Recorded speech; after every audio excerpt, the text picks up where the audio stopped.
एक आदमी की बांह अचानक जैसे 1000 डिग्री की तपिश से झुलस जाती है। दर्द और डर से वह आसमान की तरफ देखता है और वहाँ जो नजारा दिखता है उसे देखकर उसकी रूह कांप उठती है। आसमान से लगभग 5800 डिग्री तापमान वाली एक भयानक सूरज की किरण सीधा धरती की ओर गिर रही होती है। उसी पल ओजोन परत भी आंखों के सामने फटने लगती है और उसमें एक विशाल छेद बन जाता है। अब सूरज की ये झुलसाने वाली किरणें बिना किसी रुकावट के सीधे समुद्र पर पड़ने लगती हैं। जो समुद्र का पानी अभी तक ठंडा था वो पल भर में उबलने लगता है, इतना कि तापमान 1000 डिग्री तक पहुंच जाता है। समुद्र के अंदर की मछलियां इतनी तेजी से पक जाती हैं कि उन्हें तड़पने का मौका तक नहीं मिलता और वो एकदम उबली हुई मछली बन जाती हैं। लेकिन असली खतरा अभी बाकी था। ओजोन परत का छेद तेजी से बड़ा होता जा रहा था और ये भयानक गर्म किरणें अब फैलती हुई पास के गोल्डन गेट ब्रिज की ओर बढ़ रही थी। एक मजबूत शरीर वाला आदमी तुरंत अपनी कार के शीशे बंद करता है और ऐसी चालू कर देता है, लेकिन उसे नहीं पता होता कि पुल की लोहे की रेलिंग पहले ही लाल गर्म होकर जलने लगी है। कुछ ही सेकंड में उसे महसूस होता है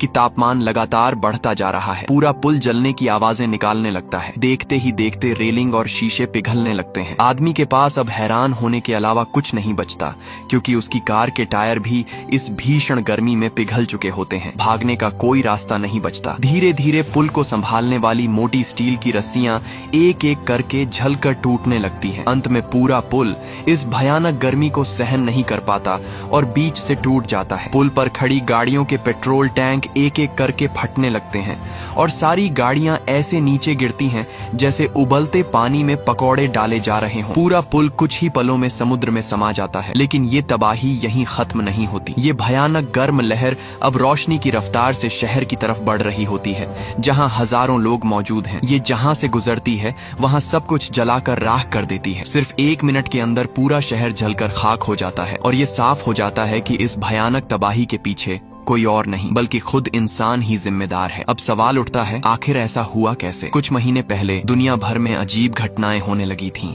जिन लोगों के दिल में पेसमेकर लगे थे वो सभी एक ही समय पर अचानक मरने लगे। इस अजीब घटना ने सरकार को हिलाकर रख दिया। तुरंत जांच के आदेश दिए गए और एक टीम को एक यूनिवर्सिटी भेजा गया जहां जियोफिजिसिस्ट वैज्ञानिक केस क्लास ले रहे थे। उन्हें तुरंत एक सीक्रेट बेस पर ले जाया गया। वहां केस की मुलाकात अपने पुराने दोस्त सर्जी से होती है, जो एक हाई एनर्जी वेपन एक्सपर्ट होता है। सेना ने दोनों को बुलाया था ताकि वो इस रहस्यमयी घटना का कारण पता लगा सकें। आखिर सभी पेसमेकर वाले मरीज एक साथ कैसे मर गए? सेना को शक था कि कहीं ये किसी दुश्मन देश का इलेक्ट्रोमैग्नेटिक पल्स EMP अटैक तो नहीं। अगर ऐसा होता तो ये बेहद खतरनाक साबित हो सकता था। लेकिन दोनों वैज्ञानिकों के विश्लेषण के बाद ये साफ हो गया कि ऐसा होना लगभग नामुमकिन है, क्योंकि इंसानों के पास अभी इतनी ताकतवर तकनीक ही नहीं है जो एक झटके में इतनी बड़ी तबाही मचा सके। जनरल को थोड़ी राहत मिलती है, लेकिन अजीब घटनाओं का सिलसिला रुकता नहीं है। एक दिन शहर के बीचों बीच अचानक हजारों कबूतर अपना रास्ता भूल जाते हैं। वो पागलों की तरह इधर उधर उड़ते हैं, लोगों से टकराते हैं और अंत में जमीन पर गिरकर मर जाते हैं। लोग डर के मारे भागने लगते हैं। कबूतर ऐसे टकरा रहे होते हैं जैसे बेकाबू तीर हों। पूरे शहर में अफरा तफरी मच जाती है। चीखें, टक्करें, ब्रेक की आवाजें सब मिलकर एक खौफनाक माहौल बना देती हैं। इस वजह से कई सड़क हादसे होते हैं और बहुत लोग मारे जाते हैं। कुछ देर बाद जब सब शांत होता है तो सड़कों पर सिर्फ मरे हुए कबूतरों की लाशें बचती हैं। एक ऐसा मंजर जिसे देखकर किसी का भी दिल दहल जाए। जब केस वापस यूनिवर्सिटी लौटता है तो उसे इस घटना के बारे में खबरों से पता चलता है। तभी उसका एक सहकर्मी उसे याद दिलाता है कि ये हाल ही में तीसरी बार हुआ है जब पक्षियों ने लोगों पर हमला किया है। ये बात केस को सोचने पर मजबूर कर देती है। अचानक उसके दिमाग में एक ख्याल आता है। सब जानते हैं कि पक्षी लंबी दूरी तय करते वक्त दिशा पहचानने के लिए धरती के चुंबकीय क्षेत्र का इस्तेमाल करते हैं। तो क्या ये संभव है कि पृथ्वी का मैग्नेटिक फील्ड ही गड़बड़ा गया हो? केस तुरंत अपने साथी को कहता है कि वो पता लगाए कि हाल ही में कहीं व्हेल या डॉल्फिन समुद्र किनारे फंसी हैं या नहीं, और क्या दुनिया में कहीं अजीब मौसम बदलाव देखने को मिले हैं। अगर सच में पृथ्वी का चुंबकीय क्षेत्र बिगड़ रहा है तो इसके असर और भी कई जगह दिखेंगे। इसी बीच एक स्पेस शटल धरती पर लौट रही होती है, लेकिन जैसे ही वो वायुमंडल में प्रवेश करती है अचानक अपने तय रास्ते से भटक जाती है। कमांडर हैरान रह जाता है क्योंकि नेविगेशन सिस्टम बिल्कुल सही डेटा दिखा रहा होता है। अब शटल जमीन के बहुत करीब आ चुकी होती है और दिशा बदलने का कोई मौका नहीं बचता। मजबूर होकर उन्हें इमरजेंसी लैंडिंग का फैसला लेना पड़ता है। ग्राउंड कंट्रोल जल्दी जल्दी जगह ढूंढने लगता है, लेकिन उसी समय शहर में ट्रैफिक पीक पर होता है। खाली जगह मिलना लगभग नामुमकिन हो जाता है। तभी एक महिला अधिकारी बेका एक अधूरी बनी नहर को संभावित लैंडिंग स्पॉट के रूप में सुझाती है। कमांडर पहले इस रिस्क को लेने से मना करता है, लेकिन अब उनके पास समय नहीं बचा होता, सिर्फ 2 मिनट। आखिरकार वो स्पीड कम करते हैं, लैंडिंग गियर खोलते हैं और शटल को उस नहर में उतार देते हैं। शटल किसी तरह सुरक्षित उतर जाती है और पुल के नीचे से भी बाल बाल बचकर निकलती है। पूरी ताकत से ब्रेक लगाकर उसे रोका जाता है और आखिरकार एक बड़ी दुर्घटना टल जाती है। लगातार 1 हफ्ते तक बिना सोए रिसर्च और कैलकुलेशन करने के बाद और इन सभी अजीब घटनाओं को जोड़कर केस एक बेहद डरावना निष्कर्ष निकालता है। पृथ्वी का कोर यानी वो दिल जो इस पूरे ग्रह को चलाता है, धीरे धीरे बंद हो रहा है। वो तुरंत ये जानकारी रक्षा विभाग की वैज्ञानिक डॉक्टर सिंस्की को देता है और चेतावनी देता है कि दुनिया का अंत करीब हो सकता है। शुरुआत में सिंस्की उसकी बात को मजाक समझता है, लेकिन जब वो केस के इकट्ठा किए गए डेटा को ध्यान से देखता है तो उसे एहसास होता है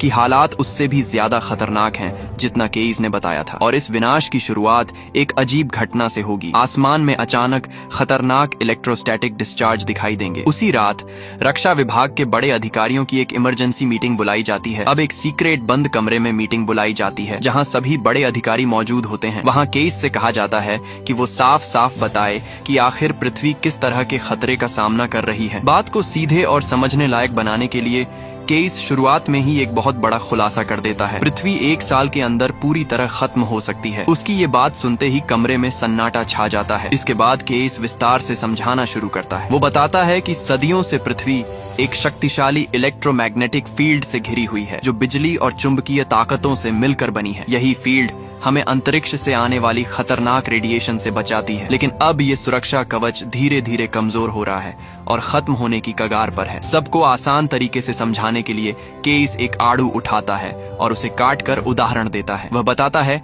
कि आड़ू का पतला छिलका पृथ्वी की सतह जैसा है, अंदर का गूदा मेंटल की तरह है और बीच का बीज यानी कोर 2 हिस्सों में बंटा होता है, इनर कोर और आउटर कोर। आउटर कोर असल में गर्म धातु की एक परत है जो लगातार घूमती रहती है। इसी घूमने की वजह से पृथ्वी का इलेक्ट्रोमैग्नेटिक फील्ड बनता है जो जीवन को संभव बनाता है। लेकिन अब यही आउटर कोर जो एक इंजन की तरह काम करता था खराब हो चुका है। आखिर ये अचानक क्यों रुकने लगा, इसका कारण अभी तक किसी को नहीं पता। केस आगे बताता है कि जैसे ही ये मैग्नेटिक फील्ड अस्थिर होगा, सबसे पहले अजीब घटनाएं शुरू होंगी, जैसे आसमान में खतरनाक इलेक्ट्रिक डिस्चार्ज। ये कोई छोटी बात नहीं है, बल्कि इससे दुनिया भर में अब तक के सबसे भयानक तूफान और बिजली गिरने की घटनाएं होंगी, जैसे कोई प्रलय आ गया हो। इसके बाद हालात और बिगड़ेंगे। सारी इलेक्ट्रॉनिक डिवाइस काम करना बंद कर देंगी। पूरी मानव सभ्यता एक ही रात में फिर से पत्थर युग में पहुंच सकती है, जहां सिर्फ आग और औजार होंगे। ये कोई बढ़ा चढ़ाकर कही गई बात नहीं, बल्कि एक कड़वी सच्चाई है, एक ऐसी परीक्षा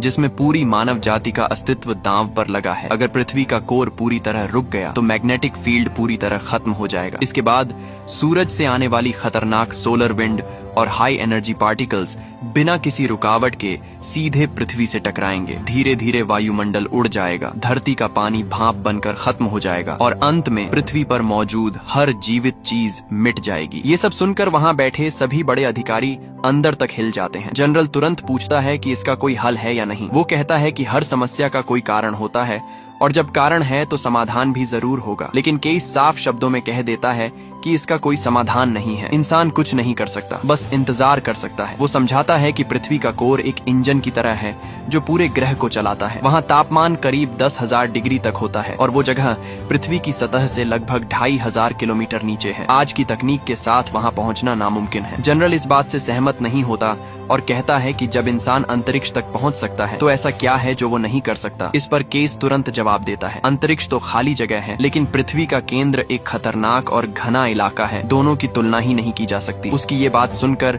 जनरल चुप हो जाता है। तभी डॉक्टर सिंस्की बीच में आते हैं और कहते हैं कि केस को इतनी जल्दी हार नहीं माननी चाहिए। वो बताते हैं कि वो एक ऐसे व्यक्ति को जानते हैं जो पिछले कई सालों से एक खास तकनीक पर काम कर रहा है, एक अल्ट्रासोनिक ड्रिलिंग डिवाइस जो शायद पृथ्वी के कोर तक पहुंचने का रास्ता बना सके। ये सुनकर सभी के मन में एक छोटी सी उम्मीद जगती है। फिर सिंस्की सबको लेकर हेलीकॉप्टर से एक रेगिस्तान में बने रिसर्च बेस पर पहुंचते हैं। वहां से एक रहस्यमयी आदमी बाहर आता है जिसका नाम ब्रेज होता है। ब्रेज पिछले 20 सालों से अल्ट्रासोनिक ड्रिलिंग टेक्नोलॉजी पर काम कर रहा है। उसके पास एक ऐसी लेजर तकनीक है जिसमें बेहद जबरदस्त बैठने की क्षमता है। जैसे ही वो अपने 20 सालों की मेहनत का रिजल्ट सबके सामने दिखाता है, वहाँ मौजूद हर इंसान हैरान रह जाता है। अब ब्रेज सबके सामने अपनी सबसे खतरनाक मशीन पेश करता है, एक ऐसी लेजर तोप जो पृथ्वी को भेदने की क्षमता रखती है। इसकी असली ताकत दिखाने के लिए वो पास के एक बेहद सख्त पहाड़ को टेस्ट के तौर पर चुनता है। सुरक्षा के लिए वहाँ मौजूद सभी बड़े अधिकारियों को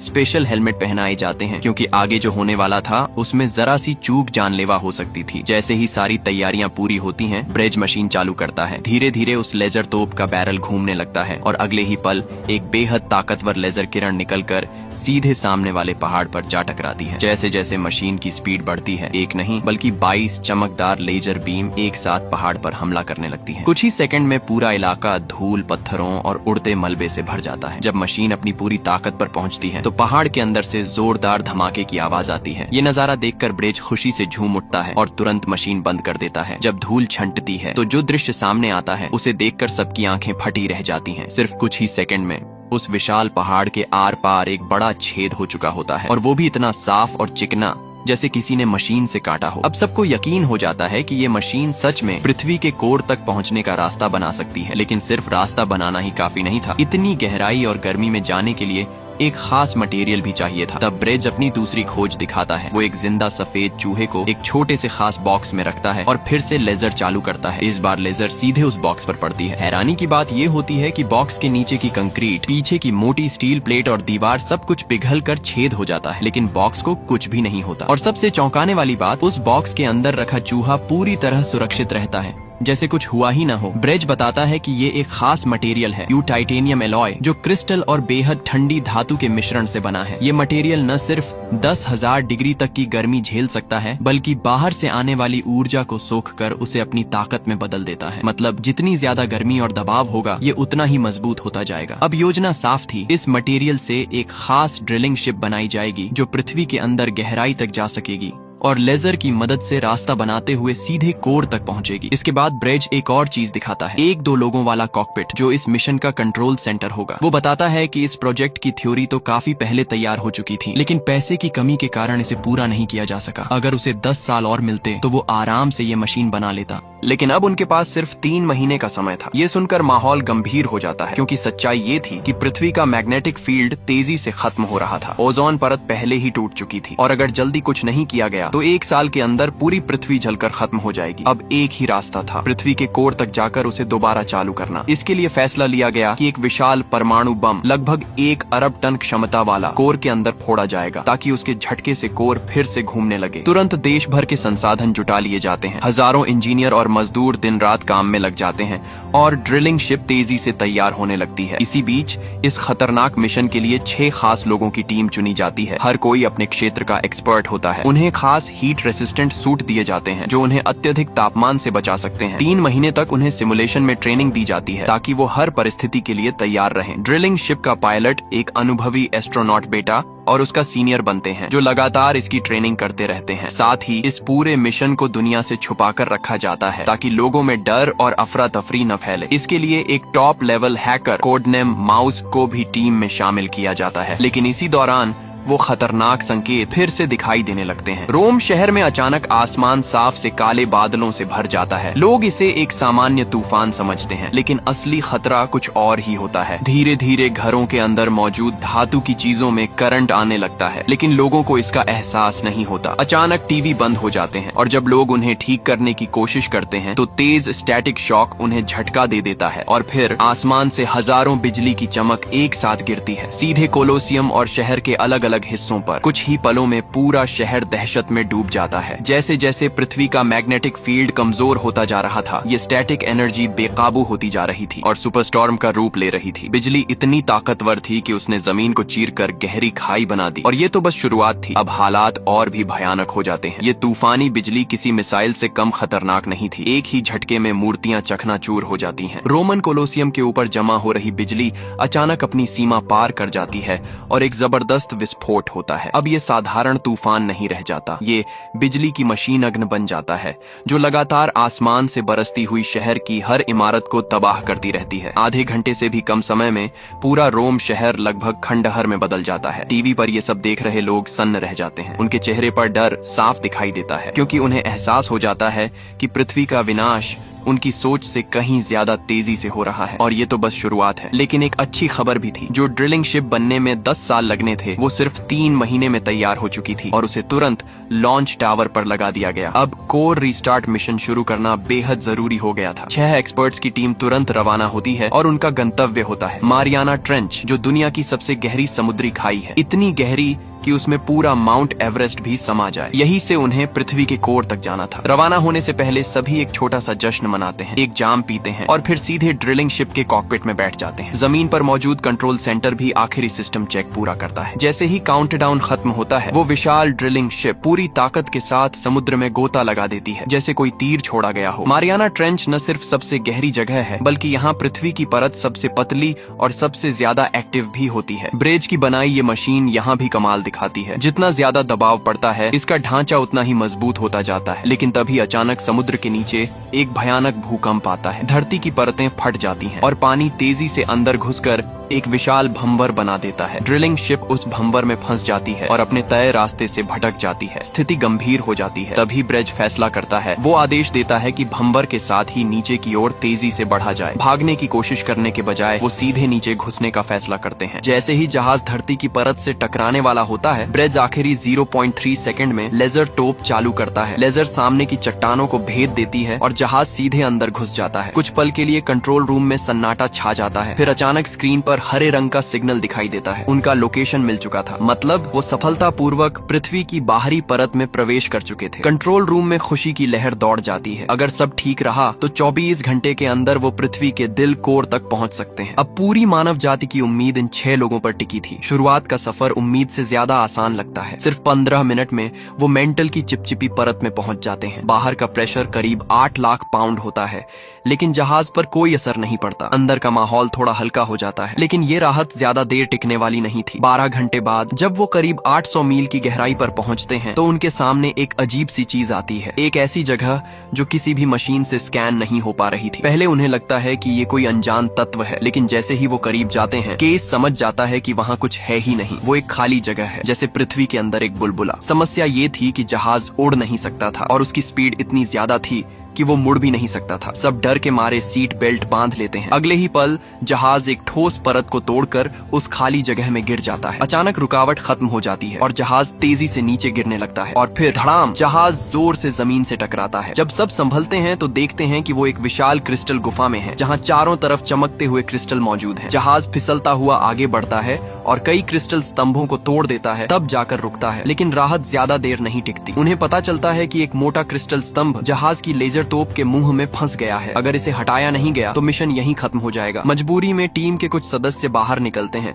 जहां तापमान 9000 डिग्री के करीब है। वो देखते हैं कि पूरी गुफा कीमती अमेथिस्ट क्रिस्टल से भरी हुई है, लेकिन अब समय बर्बाद करने का नहीं था। वो उस क्रिस्टल को काटने लगते हैं। तभी अचानक केस के पास एक बूंद पिघला हुआ लावा गिरता है। वो ऊपर देखता है और उसके होश उड़ जाते हैं। ऊपर की चट्टान टूट चुकी थी और वहाँ से भारी मात्रा में लावा अंदर गिर रहा था। साथ ही तेज नुकीले क्रिस्टल भी ऊपर से बरस रहे थे। कुछ ही देर में पूरी गुफा लावा से भरने वाली थी। ब्रिज तुरंत कटिंग की स्पीड बढ़ा देता है, लेकिन तभी एक और मुसीबत। कटिंग मशीन में ऑक्सीजन लीक हो जाती है और वो बंद पड़ जाती है। अब समय खत्म हो रहा था। तभी केस बिना सोचे समझे अपनी सूट की ऑक्सीजन पाइप निकालता है और उसे मशीन से जोड़ देता है ताकि वो फिर से काम करने लगे। मशीन चालू हो जाती है, लेकिन केस खुद ऑक्सीजन की कमी से बेहोश होकर गिर जाता है। किसी तरह ब्रिज उस क्रिस्टल को काट देता है। दोनों मिलकर केस को उठाते हैं और जहाज के अंदर ले जाते हैं। अब बाहर सिर्फ कप्तान बचता है। वो रेडियो पर कहता है कि अंदर से लेजर चालू करो। जैसे ही लेजर चालू होती है वो राहत की सांस लेता है और वापस जहाज की ओर मुड़ता है। तभी ऊपर से एक तेज क्रिस्टल का टुकड़ा गिरता है और सीधा उसके हेलमेट को चीर देता है। खून बहने लगता है। उसे आवाज निकालने का भी मौका नहीं मिलता और वो सीधे उबलते हुए लावा में गिर जाता है। बिना कोई आवाज निकाले उसी पल उसकी मौत हो जाती है। बाकी टीम के सदस्य बस बेबस होकर ये सब देखते रह जाते हैं। कुछ कर पाने की कोई गुंजाइश नहीं थी, लेकिन उनके पास दुख मनाने का भी वक्त नहीं था, क्योंकि लावा तेजी से बढ़ता हुआ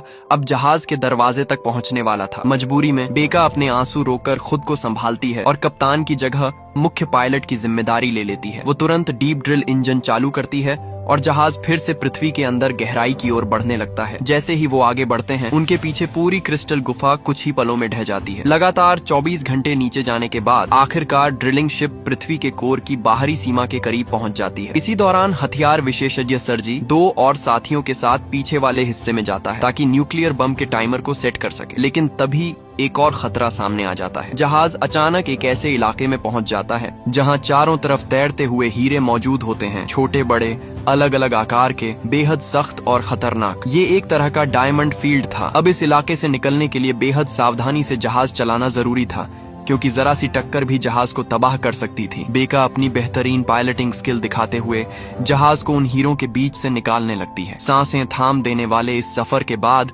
वो आखिरकार उस इलाके से बाहर निकलने में सफल हो जाती है। सबको लगता है कि अब खतरा टल गया, लेकिन तभी अचानक एक विशाल नुकीला हीरा तेजी से आकर जहाज से टकरा जाता है। उसकी तेज धार जहाज के पिछले हिस्से को चीर देती है। अंदर का प्रेशर बाहर निकलने लगता है और जहाज का पिछला हिस्सा धीरे धीरे टूटने लगता है। बेका तुरंत पीछे मौजूद तीनों लोगों को बाहर निकलने के लिए कहती है। तभी सर्जी को याद आता है कि न्यूक्लियर बम का एक्टिवेशन डिवाइस अभी भी अंदर ही रह गया है। वो बिना 1 सेकंड गंवाए वापस उसी टूटते हुए हिस्से में दौड़ पड़ता है। वो जल्दी जल्दी अधूरा सेट किया हुआ डिवाइस उठाता है, साथ ही वो नोटबुक भी जिसमें बम से जुड़ी सारी जरूरी जानकारी होती है। जैसे ही दरवाजा बंद होने वाला होता है वो ये दोनों चीजें पूरी ताकत से बाहर खड़े केस की ओर फेंक देता है, लेकिन खुद बाहर नहीं आ पाता। दरवाजा बंद हो जाता है और सर्जी अंदर ही फंस जाता है। कुछ ही पलों में हवा निकलने की वजह से वो हिस्सा दबने लगता है। केस अपनी आंखों के सामने अपने सबसे अच्छे दोस्त को उस तंग जगह में दबकर मरते हुए देखता है, लेकिन कुछ कर नहीं पाता। एक जोरदार धमाके के साथ जहाज का वो हिस्सा पूरी तरह फट जाता है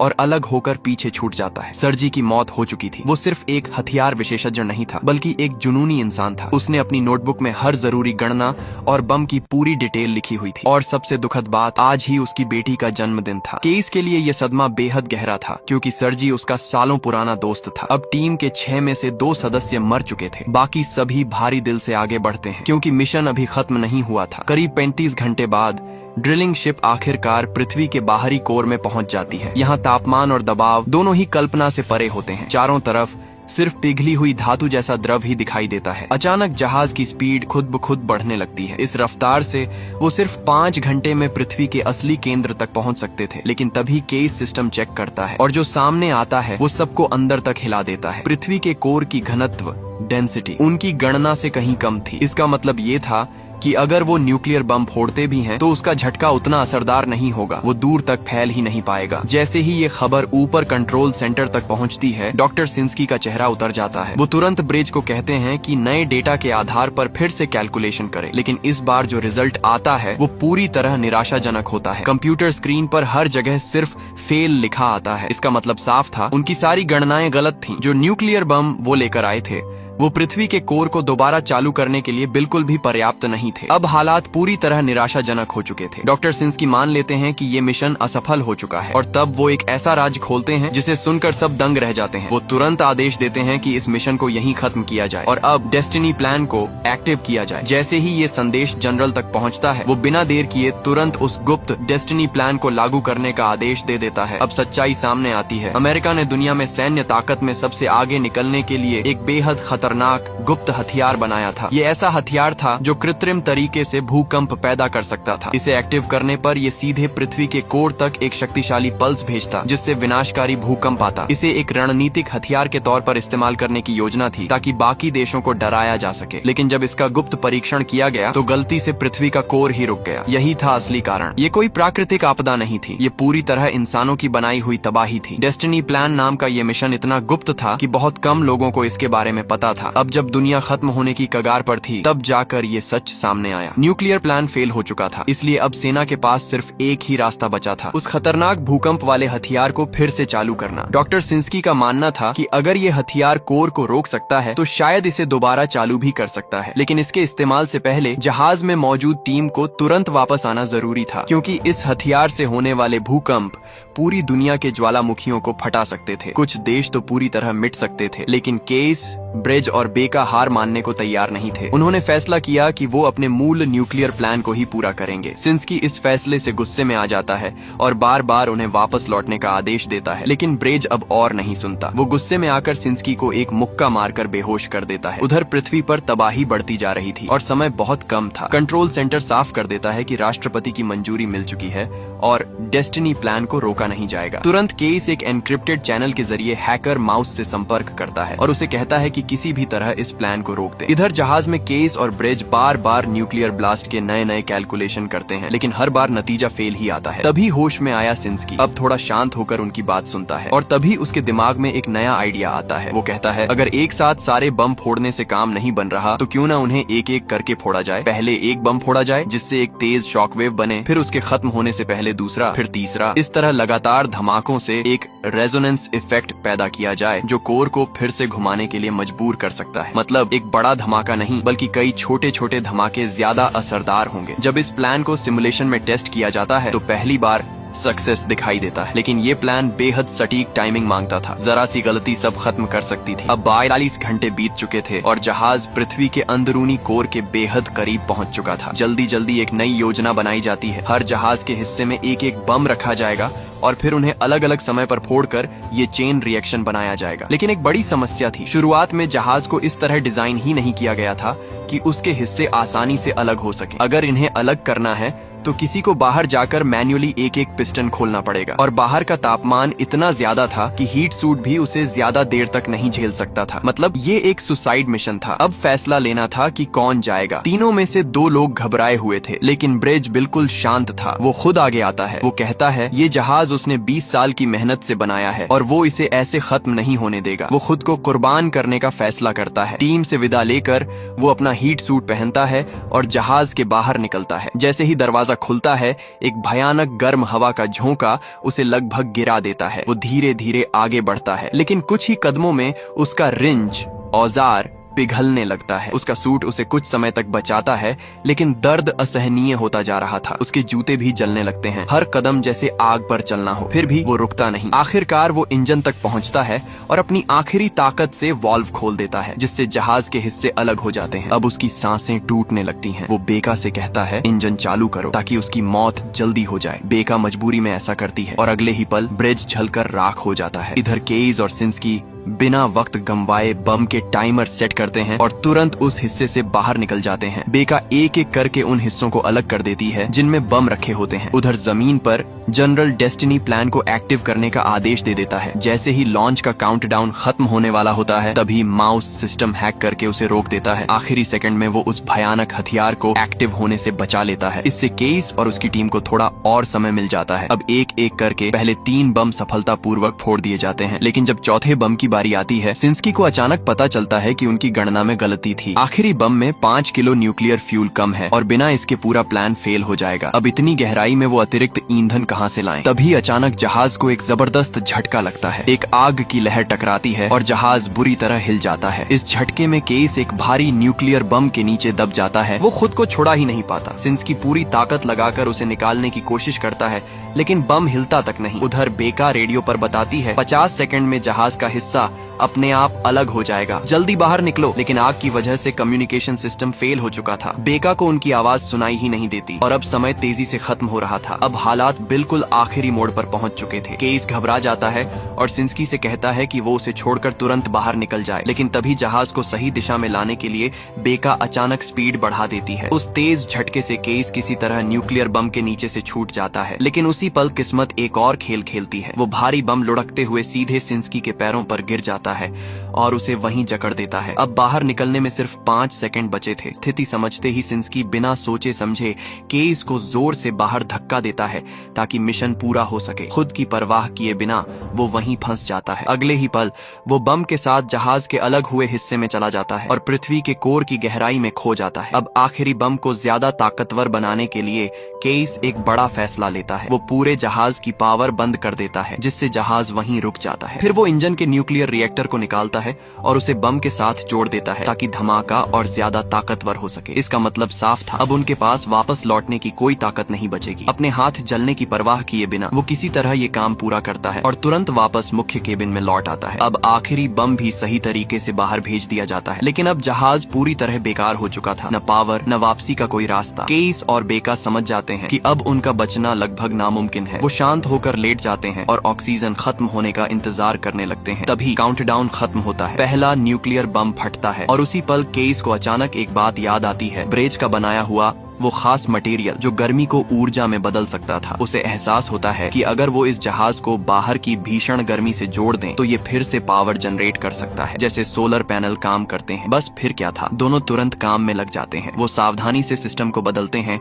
और जहाज के बाहरी हिस्से को इस तरह कनेक्ट करते हैं कि वो बाहर की गर्मी को एनर्जी में बदल सके। इसी दौरान बाकी न्यूक्लियर बम भी एक एक करके फटने लगते हैं और आखिरकार सिस्टम फिर से चालू हो जाता है। जहाज में दोबारा जान आ जाती है। उधर आखिरी बम भी फटता है और उसकी ताकत से पृथ्वी के कोर में हलचल शुरू हो जाती है। पिघली हुई धातु धीरे धीरे घूमने लगती है। कोर फिर से जिंदा हो रहा था। दोनों तुरंत जहाज को ऊपर की ओर मोड़ते हैं। अगले ही पल एक जबरदस्त शॉक वेव उन्हें नीचे से धक्का देती है, जैसे किसी ने पूरी ताकत से ऊपर फेंक दिया हो। जहाज उसी रास्ते से तेजी से ऊपर उठने लगता है जो उसने खुद बनाया था, इतनी स्पीड से कि कुछ ही घंटों में वो सतह तक पहुंच सकते थे। उधर कंट्रोल सेंटर में लगातार हो रहे धमाकों के सिग्नल मिलते हैं। स्क्रीन पर साफ दिखता है कि कोर फिर से घूमने लगा है और पृथ्वी का मैग्नेटिक फील्ड भी धीरे धीरे सामान्य हो रहा है। मतलब मानवता बच गई थी। दुनिया भर में जो तबाही हो रही थी वो भी धीरे धीरे थमने लगती है। करीब 4 घंटे बाद ड्रिलिंग शिप एक ज्वालामुखी के रास्ते बाहर निकलती है और समुद्र में गिरती है। ठंडा पानी जहाज को तुरंत ठंडा कर देता है, लेकिन अब फिर से पावर खत्म हो जाती है और उनका संपर्क भी कंट्रोल सेंटर से टूट जाता है। लेकिन शुक्र है कंट्रोल सेंटर ने आखिरी समय पर